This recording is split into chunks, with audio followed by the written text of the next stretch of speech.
በስመ አብ ወወልድ ወመንፈስ ቅዱስ አሐዱ አምላክ አሜን።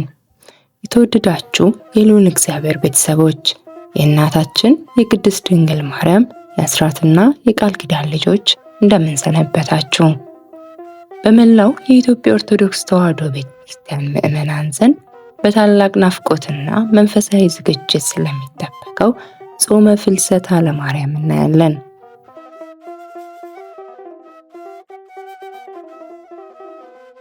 ጾም ማለት ለተወሰኑ ሰዓታት ከእህልና ከውሃ መከልከል ብቻ ሳይሆን ስጋን ለነፍስ የማስገሻ መንገድ መሆኑን እናውቃለን። ነገር ግን ፍልሰታ የሚለው ቃል ምን ምስጢር ይዟል?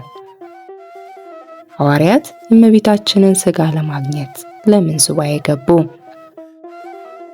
ሐዋርያው ቅዱስ ቶማስ በደመና ተጭኖ ሲመጣ ያየው አስደናቂ ትርኢትስ ምን ነበር?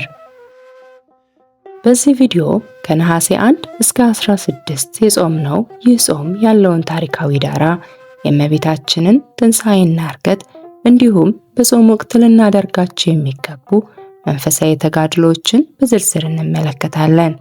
እስከ ቪዲዮ መጨረሻ ድረስ አብራችሁን ቆዩ። ወደ ጾመ ፍልሰታ ታሪክ ከመግባታችን በፊት መሰረታዊ የሆነው የጾም ትርጉም እንደ አባቶቻችን ትምህርት ጾም ማለት ለተወሰኑ ሰዓታት ከእህልና ከውሃ መከልከል ብቻ አይደለም። ጾም ማለት ከስጋ ፍቃድና ከዓለም ምኞት መከልከል፣ የስጋን ፍቃድ ለነፍስ ፍቃድ ማስገዛት፣ ዓይናችንን ክፉ ከመመልከት፣ ጆሮአችንን ሐሜትና ክፉ ወሬ ከመስማት፣ አንደበታችንን ስድብና ሐሰት ከመናገር፣ እጃችንን ከመስረቅና ሰውን ከመበደል፣ እግራችን ወደ ኃጢአትና ወደ ዳንኪራ ቦታዎች ከመሄድ መጾም ማለት ነው። መዝሙረኛው ቅዱስ ዳዊት ሰውነቴን በጾም አደከምኳት እንዳለ ስጋችንን በጾም ማድከም ለነፍሳችን ብርሃን ያበራል። ጾማችን ተቀባይነት የሚኖረው ራሳችንን ስንገዛና እግዚአብሔርን እያሰብን በደላችንን ስናስብ ብቻ ነው። በቤተ ክርስቲያናችን ካሉ 7 የአዋጅ ጾሞች መካከል አንዱ ጾመ ፍልሰታ ነው። ፍልሰታ የሚለው ቃል መፍለስን፣ መሰደድን ወይም ከአንድ ቦታ ወደ ሌላ ቦታ መዘዋወርን ያመለክታል። ይህም በቤተ ክርስቲያናችን አስተምሮ የእመቤታችን የቅድስት ድንግል ማርያም ክቡር ሥጋ ከዚህ ከሚያልፈውና ከተበላሸው ምድራዊ ዓለም ወደማያልፈው ወደ ቅዱሳን መኖሪያ ወደ ሰማይ ማረጉን ወይም መፍለሱን የሚያሳይ ምስጢር ነው። እመቤታችን በዚህ ምድር ላይ የኖረችው 64 ዓመታትን ነው። 3 ዓመት በወላጆቿ ቤት፣ 12 ዓመት በቤተ መቅደስ፣ 33 ዓመት ከ3 ወር ከጌታችን ጋር፣ 15 ዓመት ከ9 ወር በቅዱስ ዮሐንስ ቤት ኖራለች። ጥር 21 ቀን ሐዋርያት ስጋዋን ሊቀብሩ ወደ ጌቴሰማኔ ሲወስዷት አይሁድ በቅናት ተነስተው ቀድሞ ልጇን ተነሳ እያሉ አሳቱን፣ አሁን ደግሞ እሷም ተነሳች ሊሉ ነው በማለት አስክሬኗን በእሳት ለማቃጠል ሞከሩ። ታፋንያ የተባለ አይሁዳዊ አጎበሯን ጨብጦ ሊጥላት ሲል እግዚአብሔር መልአክ እጆቹን በሰይፍ ቆረጣቸው። በኋላ ግን ተጸጽቶ ባለቀሰ ጊዜ እመቤታችን ምሕረት አድርጋለት እጆቹ ተመልሰውለታል።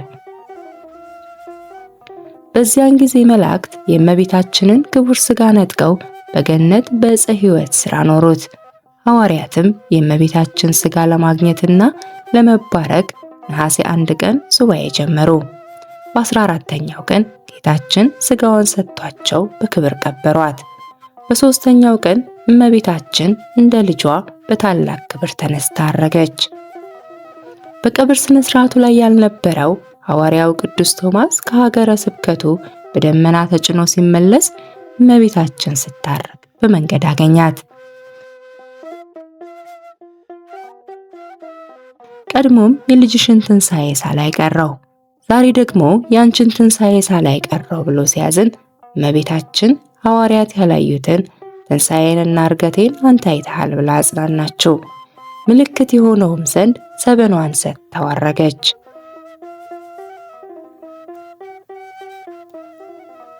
ቅዱስ ቶማስ ወደ ሐዋርያቱ መጥቶ እንዳላዋቂ ሆኖ ሲጠይቃቸው ቀበርናት አሉት። እርሱም ሞት በጥር ቀብር በነሐሴ እንዴት ይሆናል አላቸው። መቃብሩን ቢከፍቱ ሥጋዋን አጡት።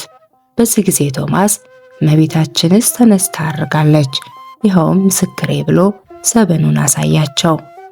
ሰበኑን ለበረከት ተካፍለው ወደ ሀገረ ስብከታቸው ተበተኑ።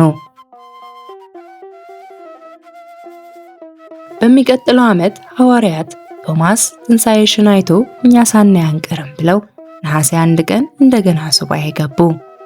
በነሐሴ 16 ቀን ጌታችን ሐዋርያቱን ወደ ሰማይ አውጥቶ እመቤታችን በስተቀኙ ተቀምጣ ባረከቻቸው። ጌታችን ራሱ ቀድሶ ቁርባን አቀበላቸው። ለእናቱም ታላቅ ቃል ኪዳን ገባላት።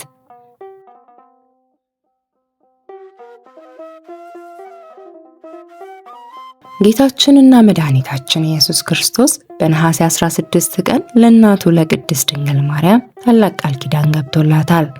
ይህም የዕርገቷንና የትንሣኤዋን መታሰቢያ የሚያደርጉትን፣ በዚህች ቀን ስሟን የሚጠሩትን፣ ለድሆች የሚመጸውቱትን፣ ንስሐ ገብተው ቅዱስ ቁርባንን የሚቀበሉትን ምሕረትና ቸርነት እንደሚያደርግላቸው፣ ከገሃነም እሳት እንደሚያድናቸው ቃል ኪዳን ገብቶላታል።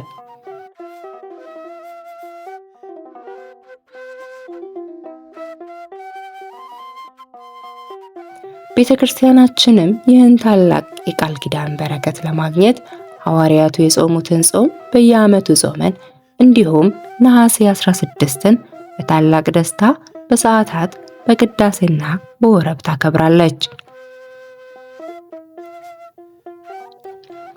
በዚህ የጾም ወቅት ቤተ ክርስቲያን ልዩ ሥርዓት አላት።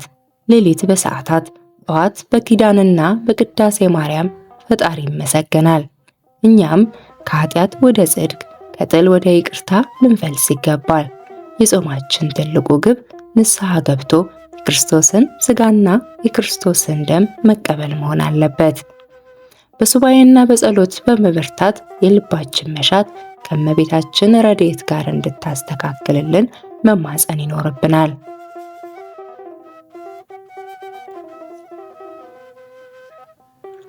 እንግዲህ ተወዳጅ የቪዲዮዎቻችን ተከታታዮች ስለ ጾመ ፍልሰታ ለማርያም የነበረን ቆይታ ይህን ይመስላል። ፍልሰታ ማለት መፍለስ ወይም መዘዋወር እንደመሆኑ እኛም በዚህ ጾም ወቅት ከኃጢአት ወደ ጽድቅ፣ ከጥል ወደ ይቅርታ እንዲሁም ከክፋት ወደ ፍቅር ልንፈልስ ይገባል። የጾሙ ዋና ግብ ንስሐ ገብተን የክርስቶስን ቅዱስ ሥጋና ክቡር ደሙን በመቀበል እውነተኛ ሰላም ማግኘት ነው። የተማርነውን ለሌሎች በማካፈል አውቀን በማሳወቅ የወንድሞቻችንን እምነት ልናጸና ይገባል።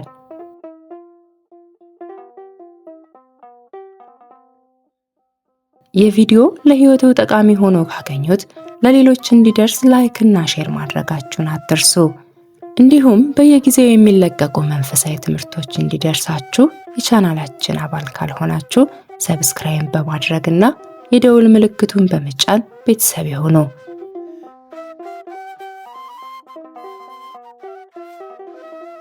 የእናታችን የቅድስት ድንግል ማርያም ረድኤትና በረከት ከሁላችን ጋር ይሁን። ወስብሐት ለእግዚአብሔር ወወላዲቱ ድንግል ወመስቀሉ ክብር አሜን።